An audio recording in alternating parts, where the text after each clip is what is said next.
We are now going to do a repair on vinyl of a hole all the way through. Now, of course, I follow the rule. I clean my vinyl with SEM soap followed by the SEM waterborne vinyl prep. Remember, that is an extremely important step. You always want to do that. Now that we have the hole all the way through, I have to create a surface for myself to work on. So we use our backing fabric. One side is shiny, which is an adhesive that's activated by heat. And I'm going to cut myself just a little piece here that's going to, it's a little bit larger than the hole because I'm going to insert it actually into the hole, and using my palette knife I can smooth out the edges so that there's no folds or anything. If it's a larger hole, I can switch to my trowel knife and do the same thing to make it smooth. I don't want to have any bends or folds underneath there. Now I take my heat gun and I wave the heat toward one side, and I put my cold block on to draw the heat out, and it activated that adhesive and it's adhering to that side.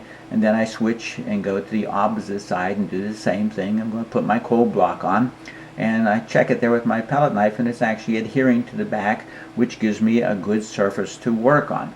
Now, a lot of people do their repairs, all their repairs, in clear compound. We don't believe in doing that here at Vinyl Pro Western PA. We like to use colored compound. So I just used black, white, red oxide, yellow oxide to give myself a tan color just so I can see what I'm doing, which really helps in repair work and also in finishing off the repair, as you'll see on some other clips. So main thing here, first application, is I put compound all around the edges. I make sure that all of it is wet everywhere around. And then I come across with my trowel knife and I smooth it out. I don't want to have any compound actually on top right now because we're going to fill this hole. We're going to put probably 4 or 5 layers actually of compound in and curing each one out completely. And that's how we're going to have a really nice strong repair. It's very important to do it that way. Now I take my heat gun and I see it shiny. It's going to turn dull and come back to shiny and maybe even a little bit of smoke, and I put my cold block on to draw the heat out. And as I said before, we're going to repeat this same process 4 or 5 times when we do a hole that's all the way through.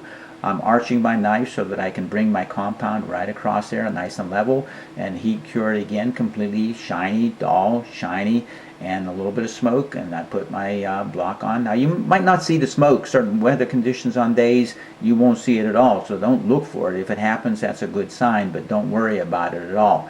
Okay, as you see, I'm repeating the same process again, trying to get myself up as level and make a nice level repair. Same thing, I'm curing it out completely, layer by layer by layer. And I'm always moving my heat gun in circular motion. I'm right on top of that repair.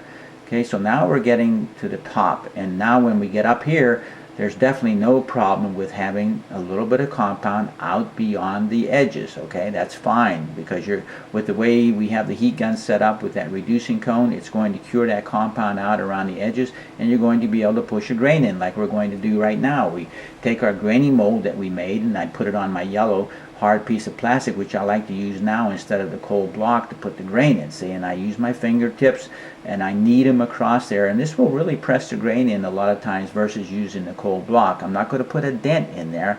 Now sometimes if my graining mold isn't very large, I could have a little circle, which I do there. There's a little half circle just over there on the edge where my right thumb is. Well, that's no problem because the edge of the graining mold, just the heat traveling from the gun, allowed me to put a little bit of impression. So I take my heat gun and bingo, it's gone. Okay, and we've done ourselves a really, really nice repair here. Now you can see how we finish it off in other clips, but there you go, a real good job. How about that?